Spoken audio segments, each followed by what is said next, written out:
Assalamualaikum warahmatullahi wabarakatuh. Saya Aprilia Sukma Pratiwi, NPM 1901060003 dari jurusan Tadris Matematika. Tujuan dari pembuatan video ini yaitu untuk memenuhi tugas mata kuliah strategi pembelajaran matematika. Dalam strategi pembelajaran, ada beberapa istilah yang harus kita pahami. Di antaranya yaitu pendekatan, strategi, metode, teknik, taktik, dan model. Keenam istilah tersebut memiliki kemiripan makna, sehingga seringkali orang merasa bingung untuk membedakannya. Berikut ini sedikit pemaparan istilah-istilah tersebut. Yang pertama yaitu pendekatan. Pendekatan pembelajaran dapat diartikan sebagai titik tolak atau sudut pandang kita terhadap proses pembelajaran yang merujuk pada pandangan tentang terjadinya suatu proses yang sifatnya masih sangat umum. Dilihat dari pendekatannya, pembelajaran terdapat dua jenis pendekatan, yaitu yang pertama, pendekatan pembelajaran yang berorientasi atau berpusat pada siswa. Yang kedua, pendekatan pembelajaran yang berorientasi atau berpusat pada guru. Sementara itu, Ken mengemukakan bahwa strategi pembelajaran adalah suatu kegiatan pembelajaran yang harus dikerjakan guru dan siswa agar tujuan pembelajaran dapat dicapai secara efektif dan efisien. Dilihat dari strateginya, pembelajaran dapat dikelompokkan ke dalam dua bagian pula, yaitu exposition, discovery learning, dan group individual learning. Ditinjau dari cara penyajian dan pengolahannya, strategi pembelajaran dibedakan antara strategi pembelajaran induktif dan strategi pembelajaran deduktif. Strategi pembelajaran sifatnya masih konseptual, dan untuk mengimplementasikannya digunakan berbagai metode pembelajaran tertentu. Jadi, metode pembelajaran dapat diartikan sebagai cara yang digunakan untuk mengimplementasikan rencana yang sudah disusun dalam bentuk kegiatan nyata dan praktis untuk mencapai tujuan pembelajaran.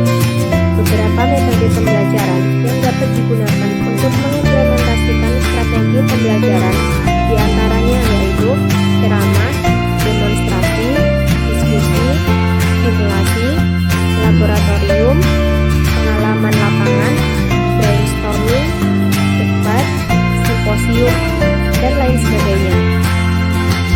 Selanjutnya, metode pembelajaran dijabarkan ke dalam teknik dan gaya pembelajaran. Dengan demikian, teknik pembelajaran dapat diartikan sebagai cara yang dilakukan seseorang dalam mengimplementasikan suatu metode secara spesifik.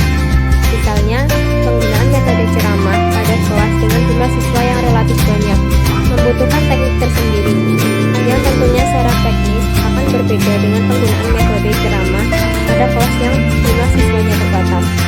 Demikian pula dengan penggunaan metode diskusi, perlu digunakan teknik yang berbeda pada kelas yang siswanya tergolong aktif dengan kelas yang siswanya tergolong pasif. Dalam hal ini, guru pun dapat berganti-ganti teknik meskipun dalam koridor metode yang sama. Sementara, taktik pembelajaran merupakan gaya seseorang dalam melaksanakan metode atau pembelajaran tertentu yang sifatnya individual. Misalkan, terdapat dua orang sama-sama menggunakan metode ceramah, tetapi mungkin akan sangat berbeda dengan taktik yang digunakannya. Dalam penyajiannya, yang satu cenderung dengan diselingi dengan humor, karena memang dia memiliki sense of humor yang tinggi. Sementara yang satunya lagi kurang memiliki sense of humor, tetapi lebih banyak menggunakan alat bantu elektronik karena dia memang sangat menguasai bidang itu. Apabila antara pendekatan, strategi, metode, teknik, dan bahkan taktik pembelajaran sudah terangkai menjadi satu kesatuan yang utuh, maka terbentuklah apa yang disebut dengan model pembelajaran. Jadi, model pembelajaran pada dasarnya merupakan bentuk pembelajaran yang tergambar dari awal sampai akhir yang disajikan secara khas oleh guru. Berkenaan dengan model pembelajaran, Birchday dan Marshall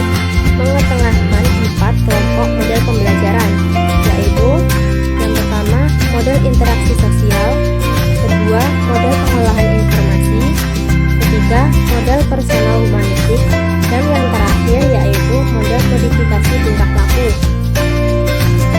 Nah, itu tadi pemaparan tentang istilah-istilah dalam strategi pembelajaran. Selanjutnya yaitu ruang lingkup dan tujuan pembelajaran. Ruang lingkup adalah cakupan atau batasannya menjadi pembahasan dan objek strategi pembelajaran.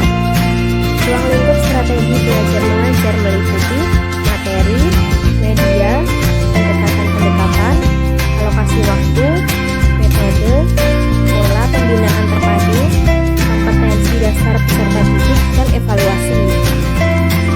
Tujuan kegiatan strategi pembelajaran yaitu memberikan isi pembelajaran kepada pembelajar, menyajikan informasi atau bahan-bahan yang dibutuhkan dalam belajar untuk menunjukkan unjuk kerja. Nah, itu tadi penjelasan yang dapat saya sampaikan. Apabila ada salah kata dan pengucapan, saya mohon maaf yang sebesar-besarnya. Terima kasih sudah menyimak dan menonton video saya. Semoga bermanfaat.